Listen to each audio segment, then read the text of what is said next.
Hey guys, welcome. This is Brad Krantz. Welcome to my Monday morning leadership. Today I'm going to talk about briefly being authentic and taking risks. And what does that mean?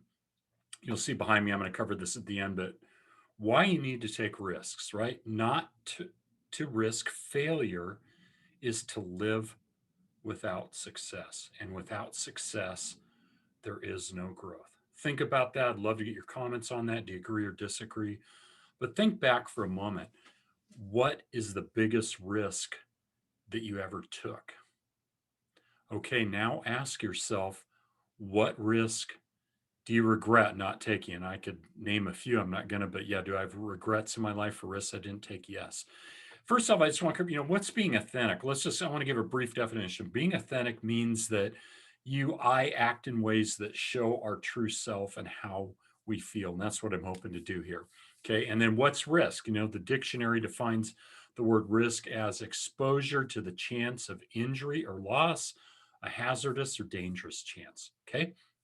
So each time we take a risk, that contributes to our personal growth or enhances our self esteem or enriches our lives. Okay. We make the choice to stretch ourselves, knowing that there are no guarantees and chancing possible failure, right?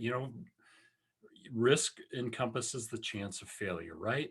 But the risks that produce growth in us generally fall into three categories. So I'm going to give those real briefly. First is self improvement risks. Okay. And these are risks that you take or I take when we want to get ahead. Okay. To learn something new, make a distant dream a reality. Say you take on the venture with the hopes of enriching your life. Okay. Maybe you want to change your careers. You want to start a business. You want to take singing lessons or maybe learn how to speak a foreign language. So, on one side of the risk is the person that you and I are, and on the other side, the person you or I want to become. Okay. Secondly, is commitment risks.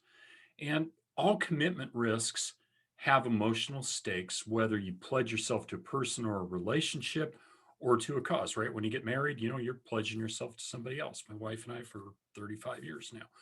You have a career or it's a value, according to Joseph Yardo, author of Risk Taking for Personal Growth, if you avoid making emotional commitments, you all but guarantee your emotional growth will be stunted.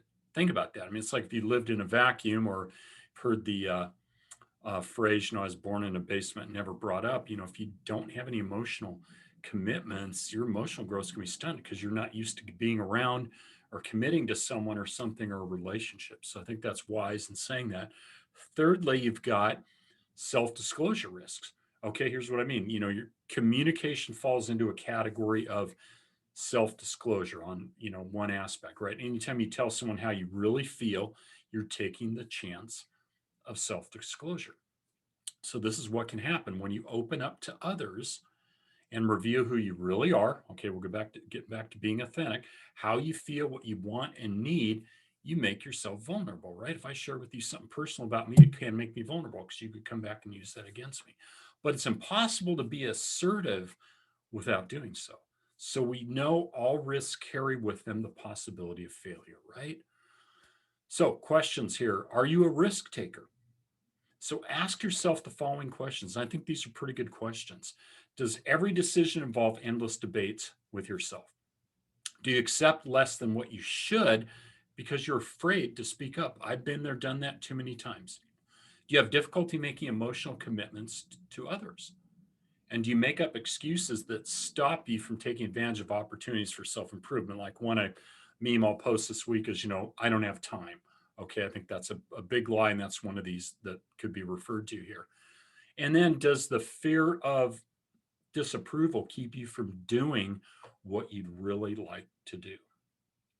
So, if you answer yes to these questions, I'll just say I'm not a psychologist or behaviorist, but it can indicate a reluctance to take risks, which may mean you tend to play it safe and reject change, right? It's easy, play it safe. We can say, growth occurs when you get outside your comfort zone. So these three areas that I just talked about really are areas that help you get out of your comfort zone, but they also cause growth. But to grow, you have to change. And so sometimes some of us resist those more than others. I know some of those on that list I've been working on diligently over the past few years to have those not be as much of a factor as when I was younger. I was always afraid of what people thought or would think. And even now with making decisions, going with a decision versus being second guessed, or should you really do that? Is that really wise?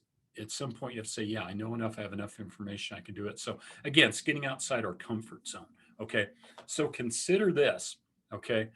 To fulfill your potential, to discover your real self and live an authentic life, you must take risks. Love to hear what your thoughts are about that. Okay. But I think that's so true. And while security may appear to be the absence of change, the only genuine security lies in taking risks. Think about that one. That's good. T.S. Eliot said, only those who will risk going too far can possibly find out how far one can go. I think that's wise. I think that's well. So be authentic, take a risk, take a chance. And my quote here, to not risk failure is to live without success. And without success, there is no growth. Okay, guys, thank you so much for joining me today. I hope this was helpful. I hope it added value to you. Hopefully, it caused you to give thought or consideration to what I'm saying in regard to taking risks. I would love to hear your comments, your feedback. So please feel free to bounce me or direct message me, whatever it may be. But thanks so much for joining me, guys. Have an awesome Monday. Bye bye.